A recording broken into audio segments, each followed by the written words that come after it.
सद्बुद्धि, सन्मार्ग और कार्य का संकल्प देना, अडिग रहे विश्वास तुम पर, ऐसा अंतः कर देना, मेरे हृदय में आने में तुम्हें कोई संकोच न हो।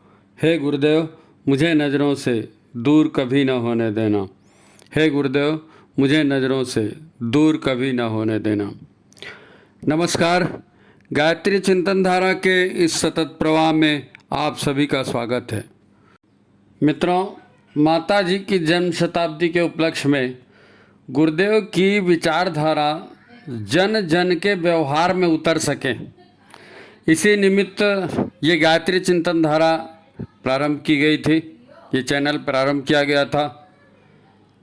इसमें आपको याद होगा, जो लोग पहले से जुड़े हैं वो जानते हैं, उनसे बार बार निवेदन किया जाता था कि आप जो है अपनी समस्याओं का ब्यौरा, अपनी समस्याओं को हमारे पास लिख भेजें, ताकि गुरुदेव इस विषय पर क्या कहते हैं यह जानकारी जो है ये लोगों को स्पष्ट हो।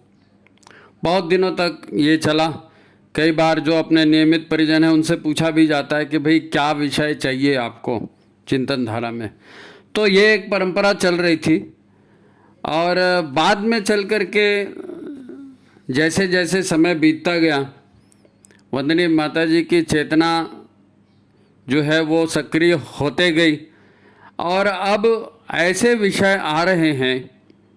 पिछले कुछ महीनों से आपने भी अनुभव किया होगा, वर्ष भी हो गया, कि जो हमारे परिजन चिंतन करते हैं, जिस विषय जो समस्या उनके मन में रहती है, माता जी पहले ही उसका निदान प्रस्तुत कर देती हैं, पहले उसका निदान प्रस्तुत कर देती हैं। और सब लोग कहते हैं कि भाई ये तो बड़ा अद्भुत बात हो गई, हम इसी विषय पर सोच रहे थे।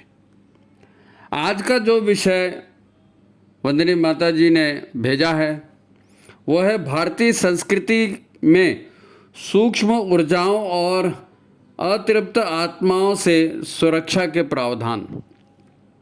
सूक्ष्म ऊर्जाओं और अतृप्त आत्माओं से सुरक्षा के प्रावधान। अब एकदम नया जैसा विषय लग सकता है, क्योंकि भारतीय संस्कृति के बारे में सब ने अपनी अपनी एक धारणा बना कर रखी है। हमारे संस्कार ऐसे हैं, 14 संस्कार हैं, 16 संस्कार हैं, उसका ऐसा होता है, वैसा होता है, सबको याद भी है, कई लोग संस्कार कराते भी हैं। लेकिन एक मशीन की तरह जैसे काम चल रहा है और उन भावनाओं की उपेक्षा हो रही है, उन शक्तियों की उपेक्षा हो रही है, ऐसा समाज में दिखता है। उसका प्रमाण है, उसका प्रमाण है विवाह के लिए कितनी लड़कियां छाटी जाती हैं, कितने लड़के छाटे जाते हैं, तमाम कुंडलियां मिलाई जाती हैं, प्रेम है कि नहीं है, कैसा है, कितना है, चलेगा कि नहीं चलेगा, लड़की कमाती कितना है, लड़का कमाता है, ना दुनिया जहान की बातें तय करके विवाह तय किए जाते हैं। अब आधुनिकता के नाम पर तो यहाँ भी चला गया प्री वेडिंग। विवाह के पहले फोटो सेशन चल रहे हैं, विवाह के पहले जो वर वधू हैं वो घूमने जा रहे हैं, आधे से ज़्यादा हनीमून तो विवाह के पहले ही हो जाता है। और ये सारी, ये मैं कह रहा हूँ इसलिए नहीं है, ये प्री वेडिंग वाला सेशन बहुत चल रहा है और फैशन हो रहा है। प्री वेडिंग के लिए लोग अपने डेस्टिनेशन से बाहर जाके, जो अपना निवास स्थान है वहाँ से बाहर जा जा करके दूर दूर शादियाँ करते हैं। और फिर होता क्या है, जो एक विवाह का पवित्र बंधन होता है उस पवित्रता की उपेक्षा है। यहाँ पर उस पवित्रता की उपेक्षा है, उस कौमारे की उपेक्षा है, उस मासूमियत की उपेक्षा है। और बढ़ क्या रहा है, दिखावा और सौदेबाजी। नतीजा क्या है?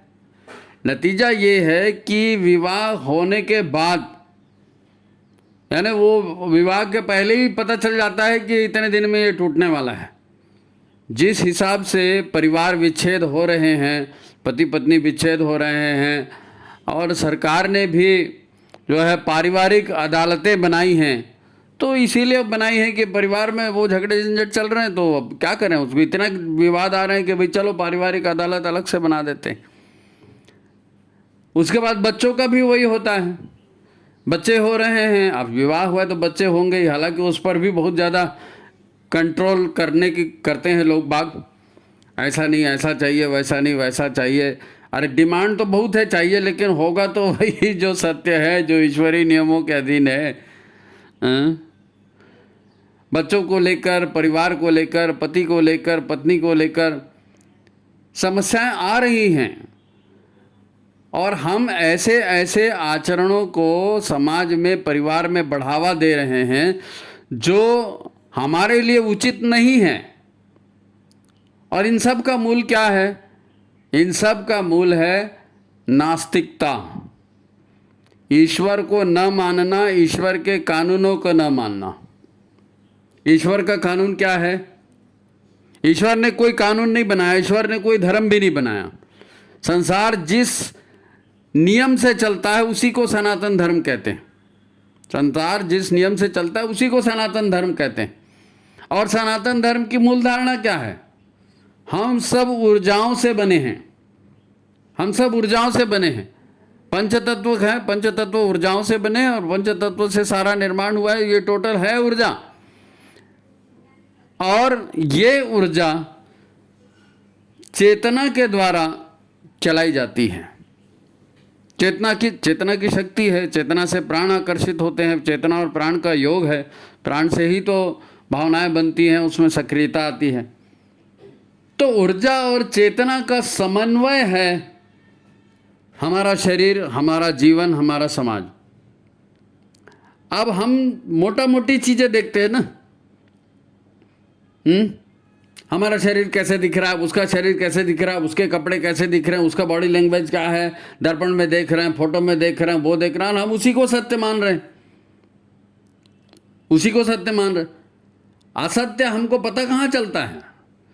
हमारे से कोई गलती हो रही है चिंतन में, व्यवहार में, हमको पता थोड़ी चलता है। हमको पता तब चलता है जब वही चिंतन और वही जो है हमारे शरीर और हमारे जीवन में विकृति ला देता है। हमको गांठें हो गई है, हमारा बीपी बढ़ गया है, हमारे रात की नींद गायब हो गई है। ये जो शरीर में तकलीफ़ें आती हैं, ये तकलीफ़ें क्यों आती हैं? कोई कारण होगा, वो कारण है, और सूक्ष्म में उसके कारण है। साइकोसोमेटिक डिसीज, मनोशारीरिक रोग क्या है? सनातन जो नियम है, ईश्वरीय नियम है, जिस आधार पर चलता है, जो ऊर्जा के नियम, जिस आधार पर ऊर्जा क्रियान्वित होती है, हम उन नियमों की उपेक्षा करते हैं। और हमको मालूम नहीं है, पहले मालूम था। ऋषियों ने परंपराएं बनाई, ऋषियों ने संस्कार पद्धति बनाई, तो इस आधार पर बनाई कि हर व्यक्ति पढ़ लिख नहीं सकता, तर्क नहीं कर सकता, तो उसके सामने में कुछ व्यवहार रखे जाएं आदर्श के रूप में, ताकि उन व्यवहारों पर जीवन को चलाया जाए। उन व्यवहारों पर जीवन को चलाया जाए ताकि जीवन सुखी हो। अल्टीमेट गोल, अल्टीमेट लक्ष्य तो यही है ना, सर्वे भवन्तु सुखिनः, तुम भी सुखी हो, हम भी सुखी हैं, गृहस्थ एक तपोवन बने, और जो भी गुरुदेव ने कहा है वो सारा तो अच्छाई के लिए ही कहा है। तो अच्छा का रिजल्ट केवल बोलने से तो नहीं होगा ना। जब संसार ऊर्जा से बना है, ऊर्जा से चल रहा है, तो ऊर्जा का संप्रेषण, कौन सी ऊर्जाएं हम फैला रहे हैं, कौन सी ऊर्जाएं हम रिसीव कर रहे हैं, ये अगर नहीं देखेंगे तो परिणाम कैसे आएंगे?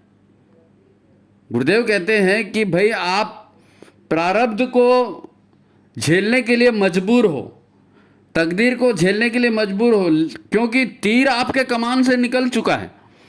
अब तीर कमान से निकल चुका है तो टारगेट में लगेगा और उसका परिणाम होगा। लेकिन तीर चलाने के पहले यदि आप उस पर विवेकपूर्ण नियंत्रण कर लेते हो तो वो समस्या ही खड़ी नहीं होगी, समस्या ही खड़ी नहीं होगी। अगर आपको आपदाएं नहीं चाहिए, विपदाएं नहीं चाहिए, बीमारियां नहीं चाहिए, कष्ट नहीं चाहिए, मुसीबतें नहीं चाहिए, तो उनको पैदा करने के पहले चिंतन करिए, विचार करिए, और ऐसे रास्ते पर ही मत जाइए जहां मुसीबतें बढ़ रही हैं। इसलिए संस्कृति में ऐसे प्रावधान किए गए थे। अब सब पढ़े लिखे लोग हैं और आ रहे हैं, और आजकल तो ऐसा नहीं चलता और वैसा नहीं चलता, और ऐसा कर दिए तो क्या होगा, वैसा कर दिए तो क्या होगा। अब तुम्हारी क्षमता ही नहीं है समझने की, तुमने अध्ययन ही नहीं किया है, और दूसरा बता रहा है तो तुम उसको मानने को भी तैयार नहीं हो, तो समझ में आएगा कैसे? समझ में आएगा कैसे? संस्कृति और परंपराएं, रूढ़ियां जो बनी हैं, जिनके आधार पर समाज आज हजारों वर्षों से चल रहा है, तो सारी की सारी खराब है ऐसा भी नहीं है। सारी की सारी खराब है और सबको पुराना है उसको फेंक दो ऐसा भी नहीं है ना, ऐसा भी नहीं है। और ये दिख रहा है आज जिस हिसाब से समाज में गर्भ संस्कार की परंपरा चल रही है, बाल संस्कार की परंपरा चल रही है, वो साफ दिख रहा है, साफ प्रमाणित हो रहा है उससे कि विचार और संस्कार और भावनाओं का कितना जबरदस्त असर व्यक्ति पर और परिवार पर पड़ता है, व्यक्ति पर और परिवार पर पड़ता है। अब देखने में ये दिखता है कि लोग मोबाइल को दोष देते हैं कि मोबाइल की वजह से बच्चे बिगड़ गए, या पति बिगड़ गया, वो पति पत्नी को दोष देती है, पत्नी पति को दोष देता है कि तेरी वजह से ऐसा हो गया। ये हर घर में होता है, इसके लिए कोई मेरे को प्रमाण देने की जरूरत नहीं। लेकिन कोई अपने आप को दोषी नहीं मानता, क्यों नहीं मानता, इसका विज्ञान समझ में आ जाए, इसका विज्ञान समझ में आ जाए। भाई व्यक्ति अपने को दोषी क्यों नहीं मानता? क्योंकि हमारा जो मन है जिसमें विचार आते हैं, दृढ़ होते हैं, प्राण उसमें जुड़ता है, भावनाएं बनती हैं और भावनाओं का हम क्रियान्वयन करते हैं, और इन भावनाओं के क्रियान्वयन से ही तो संसार चल रहा है, जिंदगी चल रही है, घर गृहस्थी चल रही है। हर व्यक्ति अच्छा सोचकर ही जो भी कर रहा है वो कर रहा है अपने भाव से, है नहीं।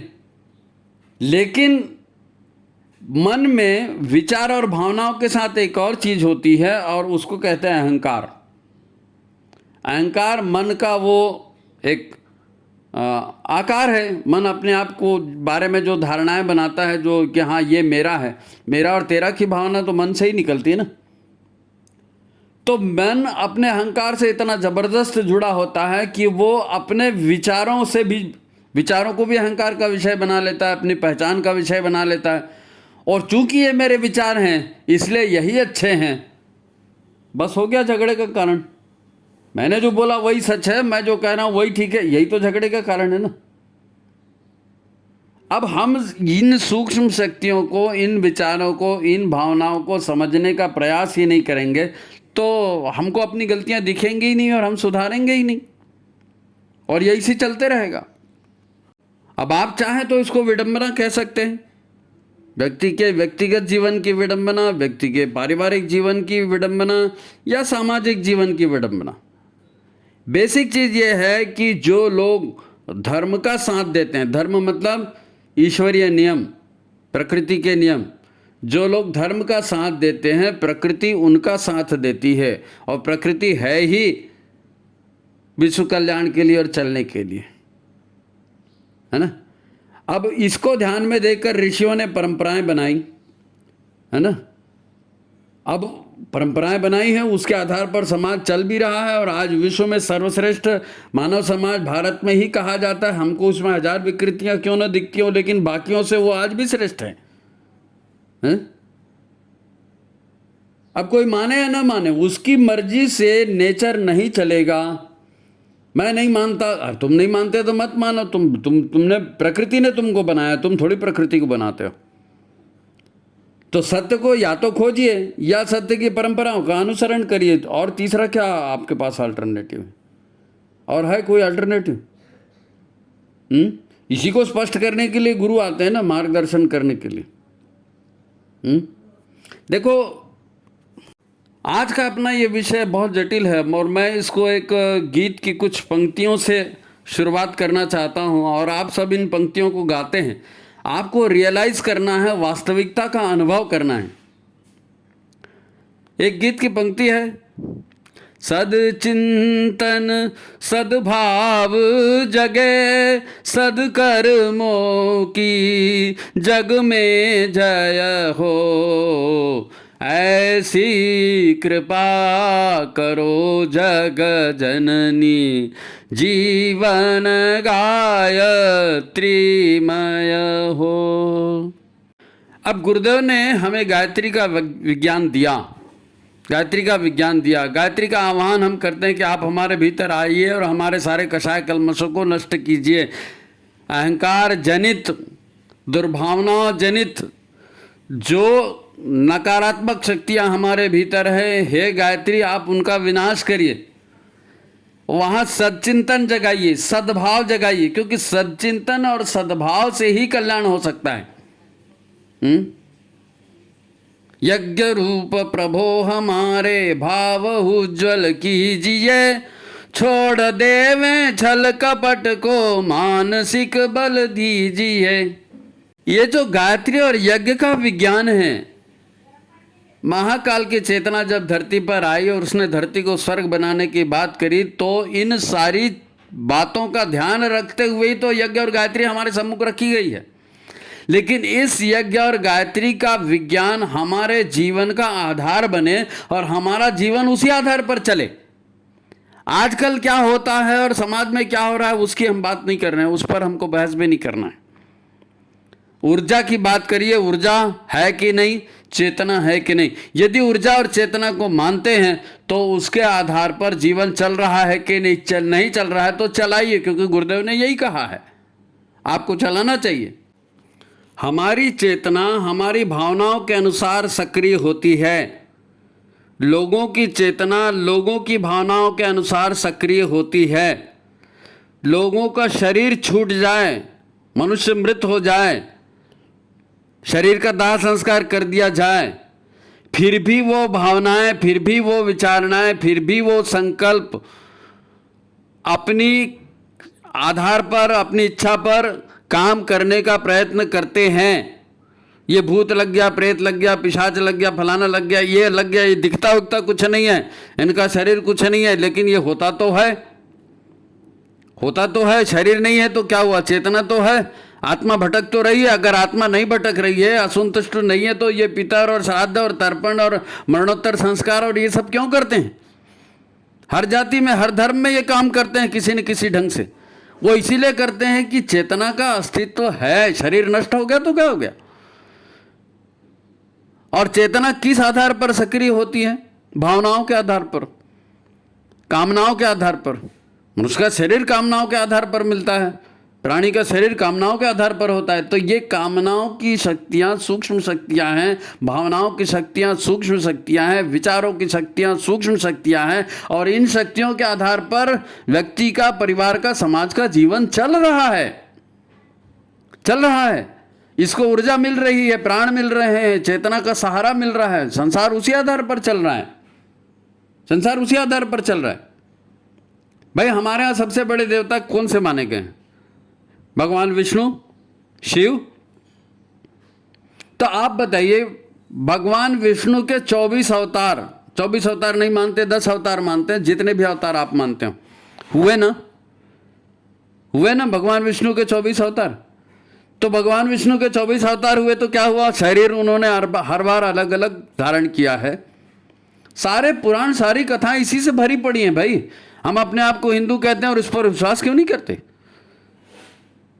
एक ईश्वरीय चेतना है जिसको विष्णु कहते हैं, जो जगत के पालक हैं, जो जगत की व्यवस्था बनाने की जिम्मेदारी जिनके ऊपर है, वो स्वयं लोगों की भावनाओं को देखते हुए, लोगों की दुर्दशा को देखते हुए, जब जब धर्म की हानि होती है, मैं अवतार लूंगा बोले ना, तो धर्म की हानि हुई मतलब लोगों में त्रास बढ़ा, कष्ट बढ़े, तकलीफ बढ़ी, उसको दूर करने के लिए वो आए ना।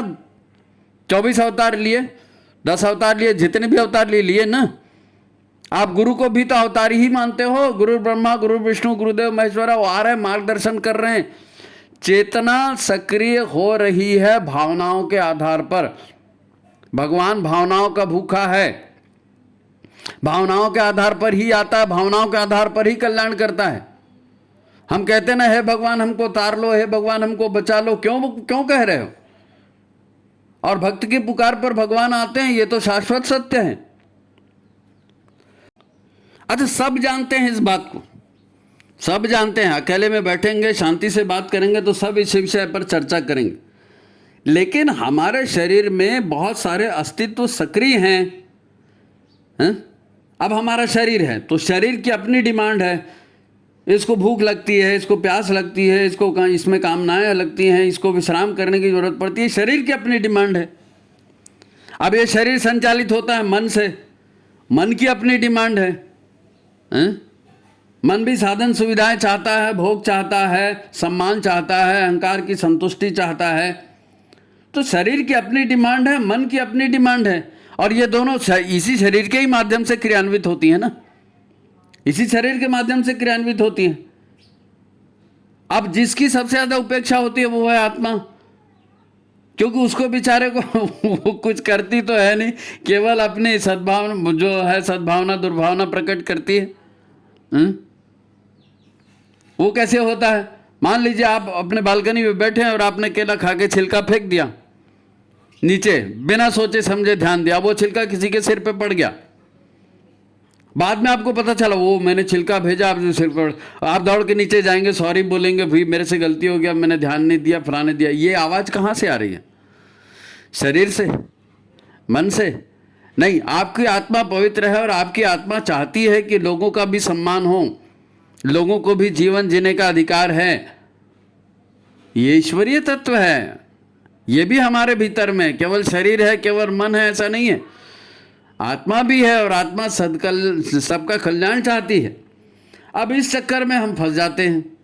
हमको दिखता है टीवी, हमको दिखता है समाचार, हमको दिखता है वो क्या कर रहा है, वो क्या कर रहा है, और हम फिर देखा सीखी भिड़ जाते हैं, देखा सीखी भिड़ जाते हैं। इसीलिए तो गुरुदेव ने गायत्री को भीतर घुसाने की बात की थी ना, कि सच्चिंतन सद्भाव जगे, प्रज्ञा का जागरण हो, सद्भावनाओं का जागरण हो, तो वो सुख का आधार है ना। विषय बहुत महत्वपूर्ण है। आप वीडियो को लाइक कर दीजिए और शेयर कर दीजिए, और ये हम जो कहते हैं ये आप बराबर किया करिए। ये बहुत महत्वपूर्ण विषय है जिस पर हम चर्चा करने जा रहे हैं, तो आप लाइक शेयर कर दीजिए, फिर अपन चर्चा को आगे बढ़ाते हैं। मित्रों, आजकल चर्चा का एक प्रमुख विषय है और इसी विषय ने प्रेरित किया है ये वीडियो बनाने के लिए।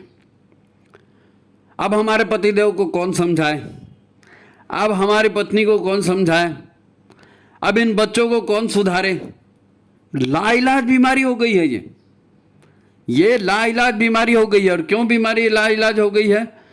क्योंकि हमने अपने चिंतन और जीवन शैली का जो है वो स्तर ही बदल डाला है, ढंग ही बदल डाला है, ढंग बदल डाला है। अब लोग दोष देते हैं कि जीवन में गति बहुत बढ़ गई है विज्ञान के आने से, या लोगों का अहंकार उनके नाक पर बैठा रहता है, और ये गति और ये अहंकार ये सोचने समझने नहीं देते। हाँ, ये सब सच है, ये सब सच है। लेकिन इसी के काट के लिए ऋषियों ने देव संस्कृति का निर्माण किया था, और देव संस्कृति की कुछ परंपराएं बनाई थी, परंपराएं बनाई थी। विवाह के पूर्व लड़की की शादी है, लड़की की शादी जैसे तय होती है, तारीख तय होती है, तो क्या होता है? सबसे पहले कुल देवता को अक्षत दे करके आमंत्रित किया जाता है, कुल देवता का पूजन किया जाता है, अपने पितरों का पूजन किया जाता है कि हमारे घर में अब ये बच्ची है, फलाने की लड़की है, इसकी लड़की है, और इसकी ये शादी हो रही है, आप हमको आशीर्वाद दीजिए। लड़की की शादी के लिए हो रहा है, लड़के की शादी के लिए भी ये हो रहा है।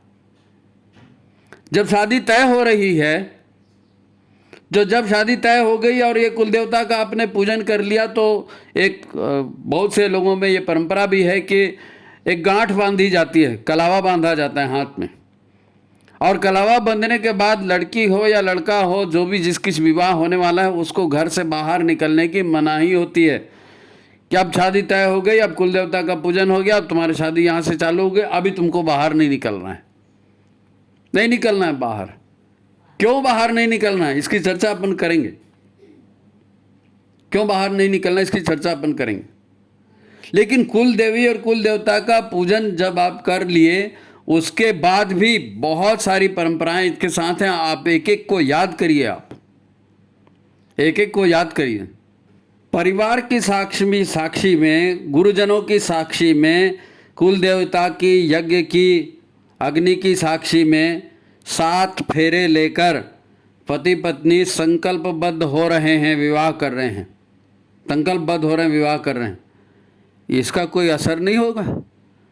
माता पिता कन्यादान कर रहे हैं, इसका कोई असर नहीं होगा। ये भावनाएं बनाती हैं, पति के भीतर भावनाएं बनाती हैं, पत्नी के भीतर भावनाएं बनाती हैं, उनके बीच कर्तव्य का भाव, समर्पण का भाव यहाँ से जागृत होता है। अब होना यही चाहिए, होना यही चाहिए। पहले तो ये नियम था कि लड़की जिस घर में रहती है उसी घर में मंडप बनता था और उसी घर से लड़की विदा होती थी। तो उस घर की स्थान देवता, ग्राम देवता, वास्तु देवता, सारे देवी देवता, पितर पुरखे, सबका आशीर्वाद उसके साथ जुड़ता था, सबकी सद्भावनाएं उसके साथ जुड़ती थी और उस घर की इज्जत को लेकर के वो लड़की जाती थी। माँ बाप रो रो करके भी कहते थे कि बेटा अपने माँ बाप की इज्जत का, अपने गुरु की इज्जत का, अपने खानदान की इज्जत का ख्याल रखना। ये भावनाएं हैं जो व्यक्ति को सदाचरण करने के लिए प्रेरित करती हैं, कर्तव्य करने के लिए प्रेरित करती हैं। किताब में पढ़ करके थोड़ी कोई कर्तव्य सिखाता है जी। नैतिकता आती है क्या से? नहीं आती, संस्कार से आती है। संस्कार ऐसे ही आते हैं, संस्कार ऐसे ही आते हैं। अब विवाह में जो है ना, वो लड़की लड़के के संभोग को केंद्र बना दिया जाता है। ठीक है, वो महत्वपूर्ण है, अगर संभोग की बात ना हो तो शायद लोग विवाह भी ना करें, लेकिन उसको भी संस्कारों से किस प्रकार से पवित्र बनाया जाता है, उसके साथ पवित्रता का भाव जोड़ा जाता है। सुहागरात की बात की जाती है, पवित्रता की बात की जाती है, उसके पीछे भावनाएं हैं, वो शक्तियां काम करती हैं, वो शक्तियां काम करती। अब ऐसे ही कोई अविवाहित कन्या गर्भवती हो जाए तो उसकी तो दुर्गति होती है, उसका तो अपमान होता है। लेकिन वही विवाहित कन्या जब गर्भवती हो जाती है तो कितना बड़ा फंक्शन होता है, कितना बड़ा आयोजन होता है, और गर्भ धारण करने के पहले भी कितने सारे विधि विधान होते हैं।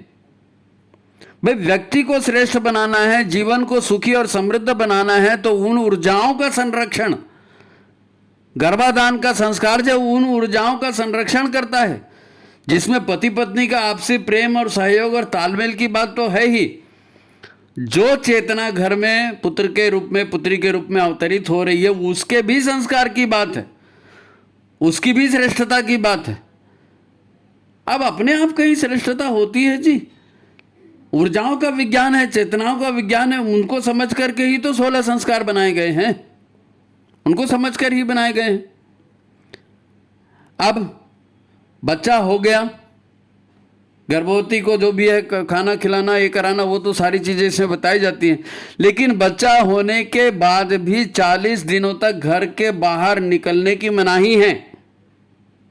आप बच्चे को लेकर के बाहर नहीं आ सकते 40 दिनों तक, नहीं आ सकते, क्योंकि गर्भ में आत्मा के प्रवेश के लिए कई लोग आतुर होते हैं, कई आत्माएं आतुर होती हैं। कई बार आत्माओं में संघर्ष भी होता है कि इस गर्भ में कौन प्रवेश करेगा। और इस जद्दोजहद में जो जीवात्मा गर्भ को कैप्चर करती है, जो जीवात्मा गर्भ पर अपना अधिकार करती है, जिसका विकास होता है, वो विकसित होकर जब बाहर आती है, वो विकसित होकर जब बाहर आती है तो ऐसे ही उसके दर्शन किसी को नहीं करा देते, ऐसे ही किसी के दर्शन नहीं करा देते। उसको 40 दिन तक माता के संरक्षण में ही रखा जाता है, माता के संरक्षण में ही रखा जाता है। माता का भावनात्मक पोषण पूरा पूरा उसको मिलता है, परिवार का भावनात्मक पोषण पूरा पूरा उसको मिलता है, गर्भवती का सम्मान होता है, मातृत्व का सम्मान होता है। और ये जो ऊर्जाएं हैं, ये बालक को सुरक्षा का आधार प्रस्तुत करती हैं, ये बालक को सुरक्षा का आधार प्रस्तुत करती हैं। अब जिसका मन कोमल है, जिसकी भावनाएं कोमल हैं, जो अभी अभी गर्भ से बाहर निकला है, वो लोगों के बीच में जाएगा, 4 लोगों की गोद में जाएगा, 4 लोगों की नज़र लगेगी। नज़र का अपना महत्व होता है, अपनों की भी नज़र लगती है, परायों की भी नज़र लगती है। नज़र है क्या, अच्छी या बुरी? 2 तरह की नज़रें हैं। नज़रें मतलब दृष्टिकोण, 2 तरह के विचार, उसके साथ भावनाएं जुड़ी हैं। तो भावनाएं जुड़ी हैं विचारों के साथ, वो आरोपित हो रही हैं बच्चे पर, बच्चे का कोमल हृदय उसको ग्रहण कर रहा है, उसका असर उसके ऊपर होता है, उसका असर उसके ऊपर होता है। इसलिए हमारे यहाँ मनाही है शुरू से बिल्कुल कि बच्चा हुआ जब बड़ा नहीं हो रहा है, तो मतलब जब तक उसके घर में सेवा चल रही है, उसकी मालिश हो रही है, जो भी हो रही है, तो माँ उसको नहलाने कराने के बाद पहले काला टीका लगाती, फिर बाहर आती। काला टीका लगा के बाहर लाते हैं उसको। लोगों की नजरों से बचाना है। और नजरों का खतरा तो होता ही है, आकर्षण होता ही है। जो लड़कियां हैं, जो विवाहित महिलाएं हैं, आपको बड़े बुजुर्गों का ख्याल होगा, वो लोग कहते हैं कि महिलाओं को रात को खुले बाल करके बाहर नहीं जाना चाहिए। खुले बाल करके, और खास करके सेंट लगा करके नहीं जाना चाहिए बाहर। चौक चौराहे पर दुनिया भर की शक्तियां, ऊर्जाएं छोड़ दी जाती हैं। जो अशरीरी आत्माएं हैं वो भी तो भोग के लिए लालायित हैं, वो भी देखते रहती हैं। ये उनको निमंत्रण है, हम सुगंध लगा रहे हैं, आइए। हमने बाल खुले रखा है, आइए। खुले बाल से तो चुड़ैल आकर्षित होगी, और कौन होगा। नहीं तो हमारे यहाँ तो बालों को बांधने का रिवाज है, तरह तरह के जुड़े, तरह तरह के वेणी विन्यास, पूरा उसका भंडार है। कैसी किस तरह की वेणी निकाली जाए। पुरानी मूर्तियों को देखिए, खुले बाल करके आप अशरीरी आत्माओं का आह्वान कर रहे हो। सेंट लगा के आप अशरीरी आत्माओं का आह्वान कर रहे हो। रात बेरात घूम रहे हो, कहीं पर भी खा रहे हो, कहीं पर भी पेशाब कर रहे हो, किसी से भी बात कर रहे हो, कोई भी कुछ भी दे रहा है, आप उसको खा रहे हो। अधिकांश लोग इसी में फंस सकते हैं ना। जितने ये भूत प्रेत और तंत्र मंत्र के बात आते हैं, उसमें क्या होता है, किसी ने कुछ खिला दिया, किसी ने कुछ पिला दिया, किसी ने कुछ नज़र लगा दी, किसी ने कुछ चौक में रखा था। ये सारी नकारात्मक ऊर्जाओं को मंत्रों के साथ अभिमंत्रित करके और बाकायदा प्रेरित करके उन भूतों को, प्रेतों को, जिसको बैगा लोग और ये जो तांत्रिक मांत्रिक होते हैं अपने आकर्षित करते हैं, इनको भोजन और इनको इनकी मनोकामनाएं कैसे पूरित करते हैं। ये ऐसे ही पूरित करते हैं समाज में लोगों को फंसा करके। ऊर्जाओं का अपना विज्ञान है, ऊर्जाओं का अपना विज्ञान है। जब आप दोनों अंजलि जल दे करके सूर्य को जल दे रहे हो, दोनों अंजलि जल दे करके पितरों की तृप्ति के लिए प्रयास कर रहे हो, धरती माता को नमन कर रहे हो, माता पिता को नमन कर रहे हो, चरण वंदना कर रहे हो, तो उसका क्या कुछ असर नहीं होता? इन ऊर्जाओं का असर होता है। भाई आप सोच करके देखिए, मनुष्य को कहा जाता है बड़े भाग मानुष तन पावा। क्यों बड़े भाग कहा? बड़े भाग इसीलिए कहा कि जितनी प्रमाण में मनुष्यों की आज जनसंख्या है, उससे कई गुना ज़्यादा अशरीरी आत्माएं भटक रही हैं इस संसार में, उससे कई गुना ज़्यादा। उनको भी भोग चाहिए, लेकिन भोग वो शरीर के ही माध्यम से कर सकते हैं, इसलिए शरीर पर वो भी कब्जा करने की बातें करते रहते हैं, प्रयास करते रहते हैं कब्जा करने का। अब आप उनको आह्वान दे रहे हो, नहीं क्या होता है जी? हाँ तो ठीक है, क्या होता है जी? स्त्री पुरुष का मेल, खान पान, नमन, श्रद्धा, ये छोटी मोटी बातें हैं क्या? ये छोटी मोटी बातें कदापि नहीं है। इनको परंपराओं के रूप में बांध करके हमारे साथ दिया है, ऋषियों ने बनाया है, पुरखों ने बनाया है। घर में भी आप रहते हैं ना, तो किस तरह का भोजन किसको करना है, बुजुर्गों को क्या करना है, युवाओं को क्या करना है, लड़कियों को क्या करना है, बच्चों को क्या करना है, कैसा भोजन करना है, कैसे उनके वस्त्र होने चाहिए, इनका अपना विज्ञान है। गुरुदेव ने आपको पीले कपड़े पहनने के लिए कहा, क्यों कहा? ऐसे ही कह दिया? पागलपन आ गया? सबके पीछे एक विज्ञान है, सबके पीछे ऊर्जाओं का खेल है, सबके पीछे भावनाओं का खेल है, सबके पीछे कामनाओं का खेल है। ऊर्जा, भावनाएं, कामनाएं, इसी से तो जीव बनता है भाई। चेतना आती है, जीव में प्रवेश करती है, उसके पीछे क्या है? कामनाएं हैं, संकल्प है, ऊर्जाएं हैं। उसी के आधार पर मनुष्य शरीर बना है। मैं एक छोटा सा प्रसंग आपको बताता हूँ। आजकल वो आपने सुना होगा मनोविज्ञान है, फिर एक परा मनोविज्ञान होता है। आजकल परा मनोविज्ञान के साथ उसकी चिकित्सा भी जुड़ी है, उसके आधार पर लोगों की चिकित्सा भी हो रही है, क्योंकि इन मानसिक शक्तियों का, भावनाओं का शारीरिक स्वास्थ्य, पारिवारिक पर बड़ा जबरदस्त असर होता है। मनोचिकित्सा इसीलिए तो हो रही है। और आजकल एक और चलन में आया है जिसमें उसको कहते हैं पास्ट लाइफ रिग्रेशन थेरेपी। आपके पूर्व जन्म का जो भी नकारात्मक भाव आपके भीतर में है और उसके वजह से आज आप कष्ट में हो, किसी को पानी से डर लग रहा है, किसी को ऊंचाई से डर लग रहा है, किसी को आग से डर लग रहा है। एक लड़की एक आई थी पेशेंट, उसको इलायची से प्रॉब्लम थी, वो इलायची की चाय नहीं पी सकती थी, इलायची से उसको प्रॉब्लम थी। अब आप सोच सकते हो कि इलायची से क्या प्रॉब्लम हो सकती किसी को। लेकिन वो गई अपने उसने मनोवैज्ञानिक के पास उसने उसका विश्लेषण किया, उसको लेके गए उसकी चेतना को पिछले जन्मों में, तो पता चला पिछले जन्मों में उसकी किसी ने हत्या कर दी और वो जहाँ इलायची के पेड़ थे वहीं वो डेड बॉडी को छोड़ के बंदा चला गया। अब 15 दिनों तक उसकी आत्मा उसी शरीर में रही और वही इलायची की खुशबू उसको आते रही। तो उसको डर लग गया, डर लग गया। भाई 13 दिन तो वैसे भी आत्मा घर के आसपास मंडराते रहती, बोलते हैं ना 13 दिन तक। अब वो 15 दिन तक डेड बॉडी उसके वहीं पड़े रहे, वो इलायची के खुशबू से उसको इतना भय हो गया कि उसने दूसरा जन्म ले लिया। तो दूसरे जन्म में आज भी वो इलायची की चाय पीने से डर रही। तो जब उसको पिछले जन्म में लेकर के गया और उसको याद दिलाया गया कि ये ऐसी ऐसी घटना तुम्हारे साथ हुई थी, और उसने उस घटना को स्वीकार कर लिया। हमारा मन स्वीकार नहीं करता, इसलिए हमारा मन भटकता है। एक बार आप स्वीकार कर लो, एक बार आप स्वीकार कर लो, स्वीकार कर लो तो वो कष्ट खत्म हो जाता है। उसने स्वीकार कर लिया तो उसके वो कष्ट खत्म हो गए। समझ में आ गया उसको कि भैया ये ऐसा ऐसा है, लेकिन वास्तव में ऐसा नहीं ऐसा है। एक और उदाहरण आपको बताता हूं।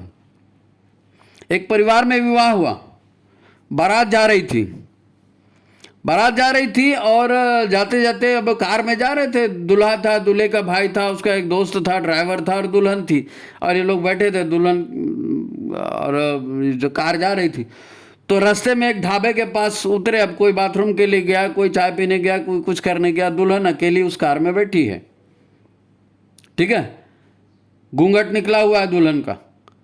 उसको लगा कि कोई महिला सफ़ेद साड़ी में आकर के उसके बगल में बैठी है, और वो चले गई, ध्यान नहीं दिया। बाद में लोग चाय वाय पी करके आए और वो चले गए और घर पहुंचे। अब घर जाने के बाद में ऐसा हो रहा है कि अब जो चेतना उसके साथ आ गई जुड़ करके, अकेली दुल्हन थी, उसकी जो दूसरी चेतना आई, उसकी आत्मा विवाहित थी, लेकिन उसको दाम्पत्य सुख नहीं मिला था, वो अपनी गृहस्थी नहीं कर पाई थी। तो उसको ये महिला दिखी तो इसके शरीर में उसने प्रवेश कर लिया, आ गई उस घर में। उसको ये फोबिया था कि वो जाती थी, नहाने गई, नहा के आई, फिर उसको ऐसा लग रहा था कि टट्टी पेशाब की गंध आ रही है शरीर से, फिर गई, फिर नहाने गई, फिर वापस आ गई, फिर लगा।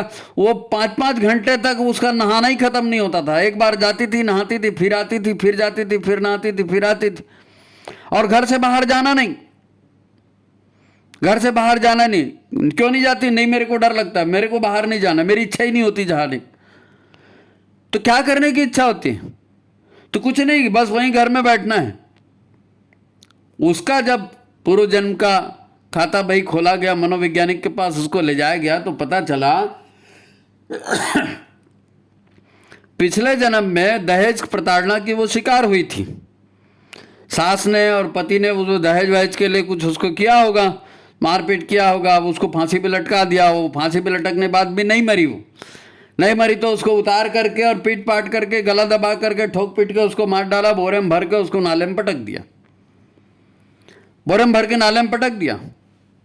अब वो नाले में वो लाश सड़ रही है बोरी के भीतर से, बाहर भी नहीं जा सकती, और वो बदबू लगातार आ रही है।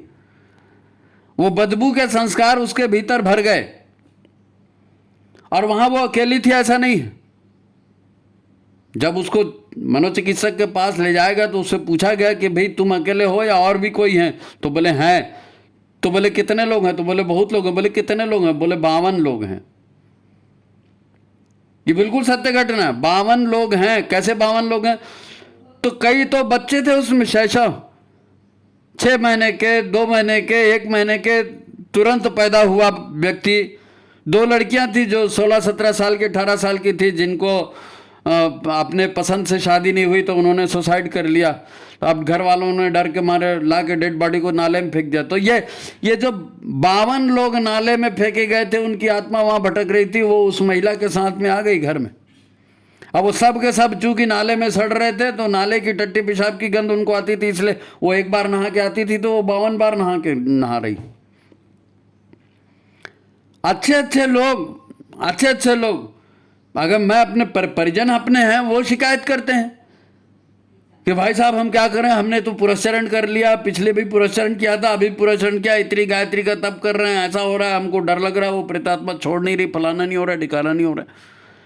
ये असत्य असत्य कुछ नहीं है, आपको आपकी मर्जी, आपको मानना है तो मानिए, लेकिन ये संसार ऊर्जा और चेतना का ही खेल है, सद्भावनाएं और सत्कर्मों का ही खेल है। भोग भोग भोग, मन की तृष्णा, मन की कामना, ये बहुत जबरदस्त शक्ति रखती हैं।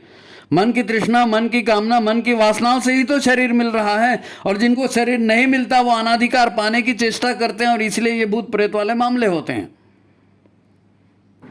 आज आप पितरों का तर्पण कर रहे हो, श्राद्ध कर रहे हो, अंत्येष्टि क्रिया कर रहे हो, क्यों कर रहे हो? कि जो भी कामना वासना बची है वो तृप्त हो जाए। दादा भटको मत, आप किसी सज्जन को परेशान मत करो। आप हमारे परिजन हैं, हमारे पूर्वज हैं, उनकी तृप्ति के लिए हम प्रयास नहीं करेंगे, वो दूसरी जगह भटकते रहेंगे तो हमारे कुल का नाश होने वाला है। उसमें उनकी बद्दुआएं लगेंगी, हमको उनकी बद्दुआएं लगेंगी। चेतना का और सूक्ष्म ऊर्जाओं का खेल ही तो है। अब हम इसको समझ नहीं पा रहे। तलाक क्यों हो रहे हैं जी? पति पत्नी की क्यों नहीं पट रही है जी? बच्चे ऐसे क्यों हो गए जी?